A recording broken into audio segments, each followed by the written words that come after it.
Irmãos e irmãs, paz e bem. Continuando a nossa série de entrevistas Nossos Frades, nós vamos hoje conversar com o Frei Alain. Frei Alain acabou de ser ordenado presbítero aqui em Petrópolis, no Rio de Janeiro. E é uma alegria estar conversando com você, Alain. E eu peço, assim, para a gente começar essa nossa conversa, você conte um pouquinho da sua história vocacional, que quem sabe também ilumina a vida de outros irmãos que estão nesse mesmo processo. Paz e bem, Frei Gabriel. Paz e bem também aqueles que nos acompanham neste vídeo.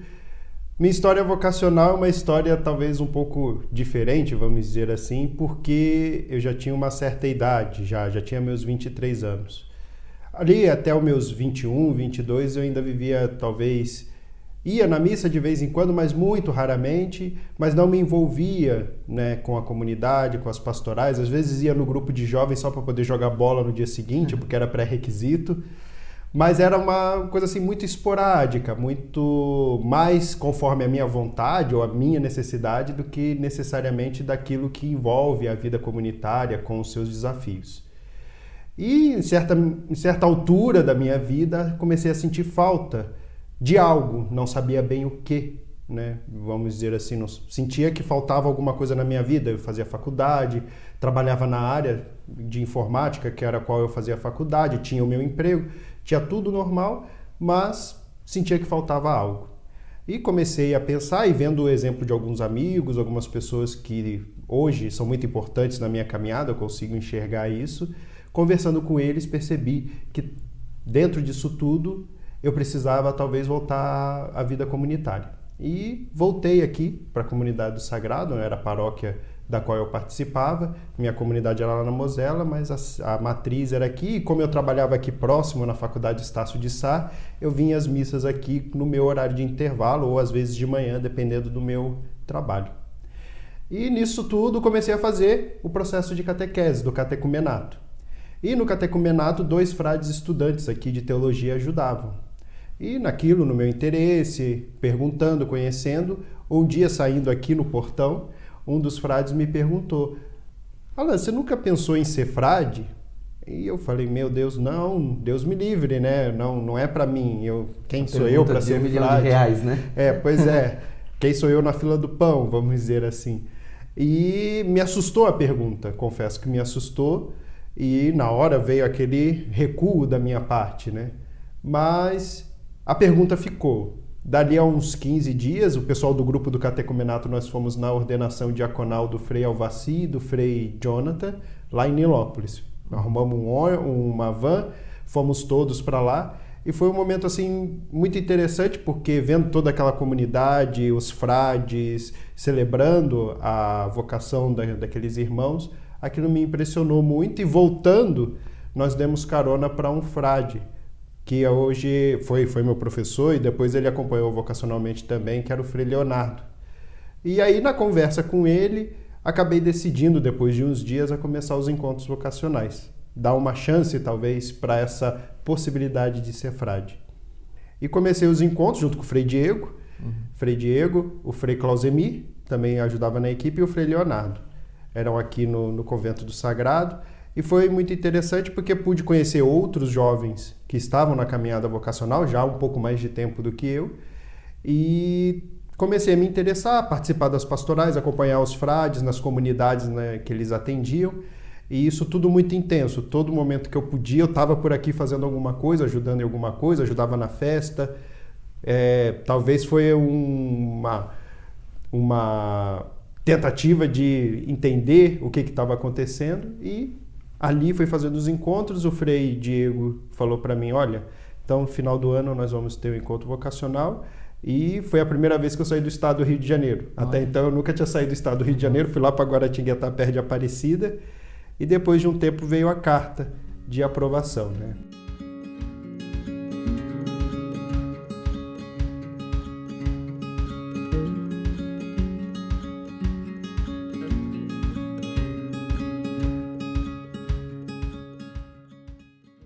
Diante disso, nós temos um processo de formação que compreende várias etapas, né?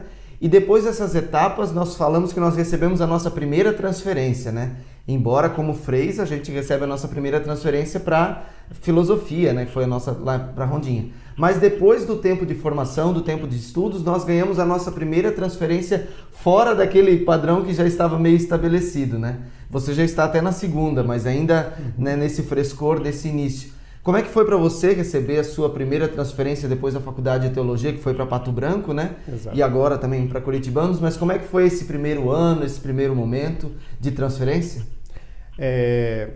Confesso que quando a gente está chegando perto do final da teologia, a gente fica sempre pensando assim, para onde que vão me mandar? Para onde que eu vou? Sim. Será que eu vou para lá? Será que eu vou para cá?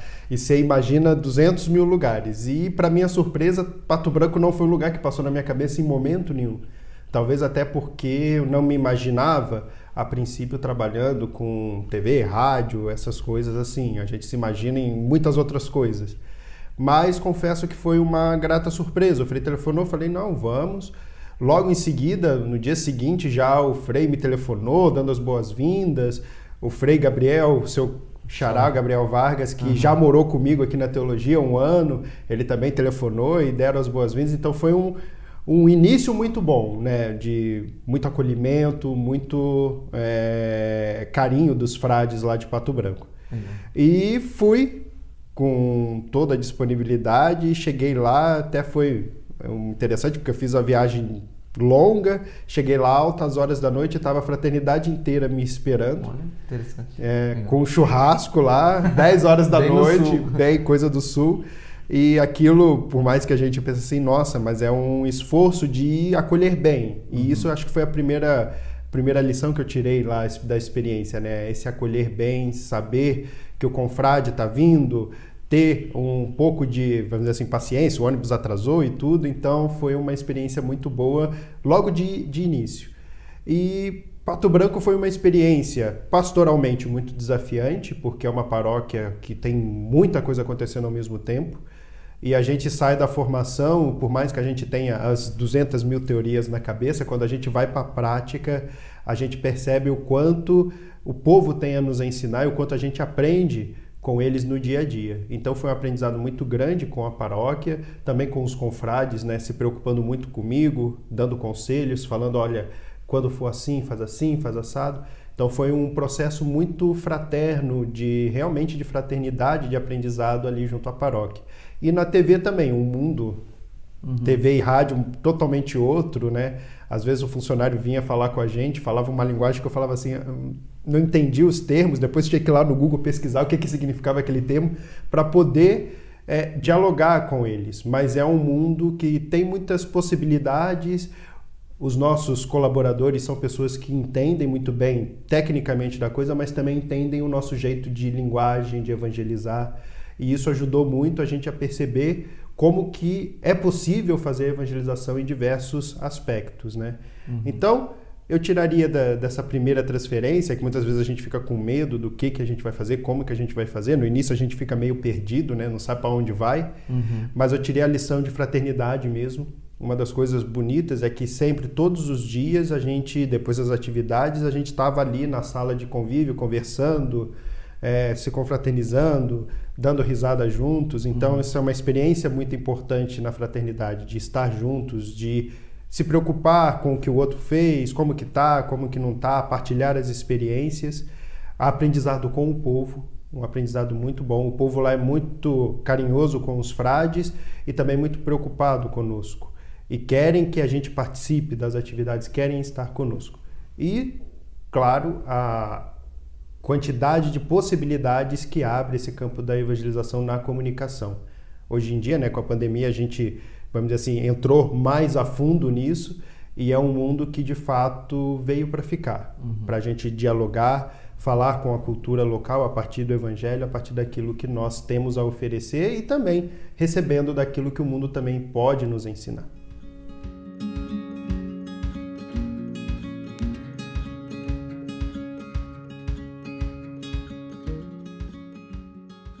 Recentemente nós tivemos a sua ordenação presbiteral e a primeira missa lá na paróquia São Judas, na Mosela.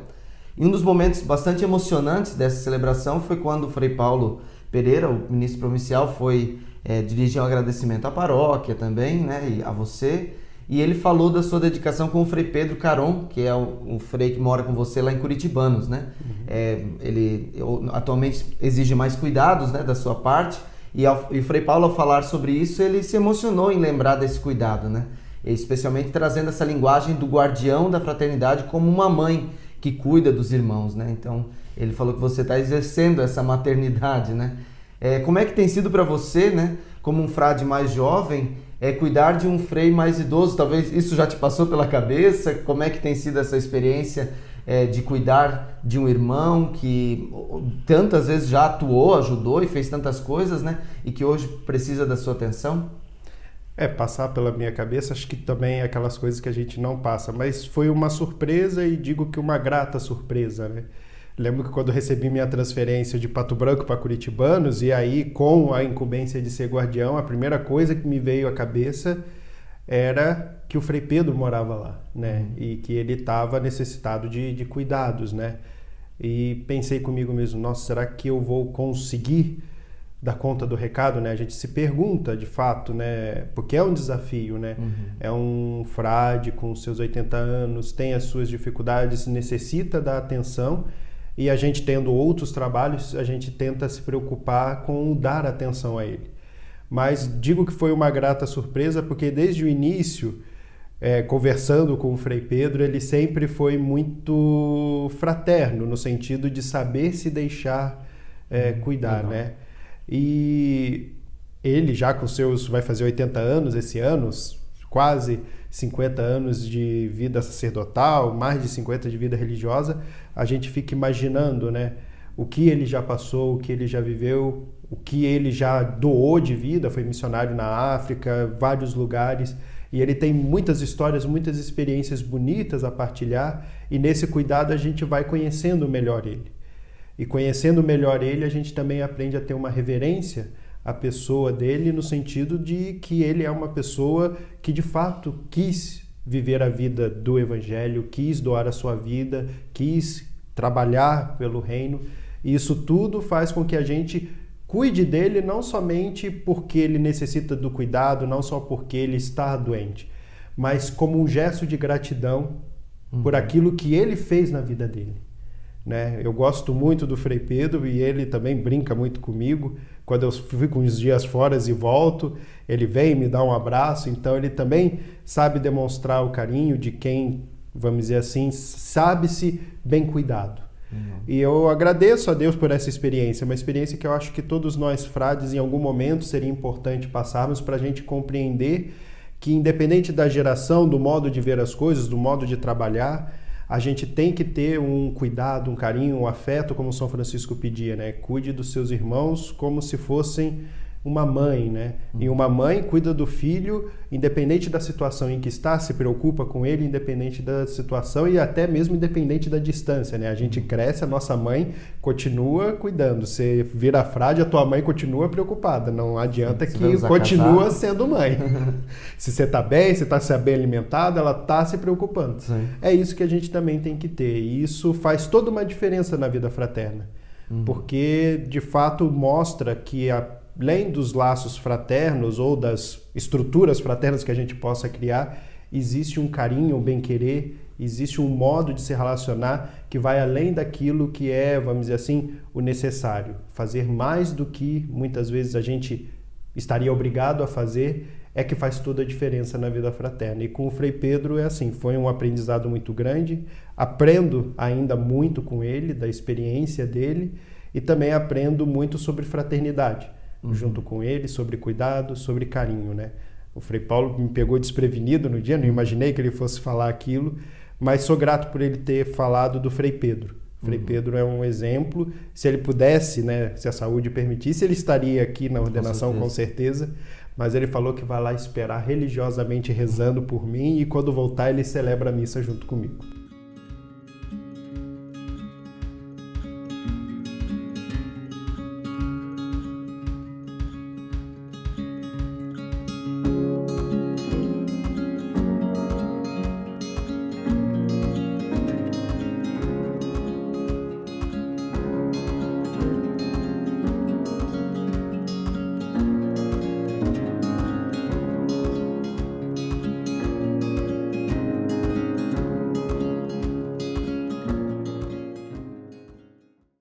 para a gente finalizar, se você puder olhar ali para a câmera e deixar uma mensagem para aqueles que estão fazendo o seu processo de discernimento vocacional, de reflexão também, né? Tem muitos irmãos que estão procurando esse caminho, né? Procurando conhecer melhor a sua própria vida e com certeza tem dúvidas parecidas com a que você teve. Então, se você puder deixar essa mensagem para os irmãos. Claro, para aqueles nossos irmãos que se interessam pela vida evangélica que São Francisco viveu, uma das coisas que talvez a gente sempre tenha no início dificuldade é achar que a gente não vai dar conta, que será que é isso, será que não é isso, será que o que eu tenho a oferecer é suficiente para chegar à grandiosidade da vida do Evangelho?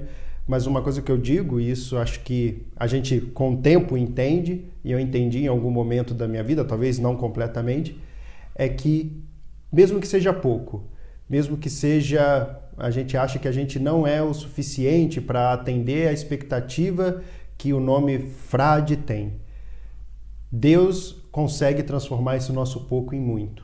Esses dias, essa semana, no Evangelho, falava daquela viúva que tinha pouca coisa e Elias pediu aquele pouco dela e daquele pouco Deus fez grandes coisas. É assim com a nossa vida. Nós somos pequenos, nós somos frágeis, ou como dizia São Francisco, nós somos os menores. Mas a partir da nossa minoridade, a partir da nossa pequenez, Deus é capaz de fazer muita coisa. Tenha coragem, doe sua vida, lance-se nas mãos de Deus e com certeza Ele realizará grandes coisas na vida de todos nós, para o bem do mundo, para o bem da igreja e para o bem da ordem franciscana. Coragem, venha viver o sonho do Evangelho de Francisco de Assis conosco. Paz e bem. Paz e bem. Obrigado por essa entrevista e desejo a você um frutuoso ministério presbiteral, uma frutuosa vocação franciscana e nas missões onde você realizar o seu trabalho, a sua vida, que você seja muito feliz. Paz e bem. Obrigado.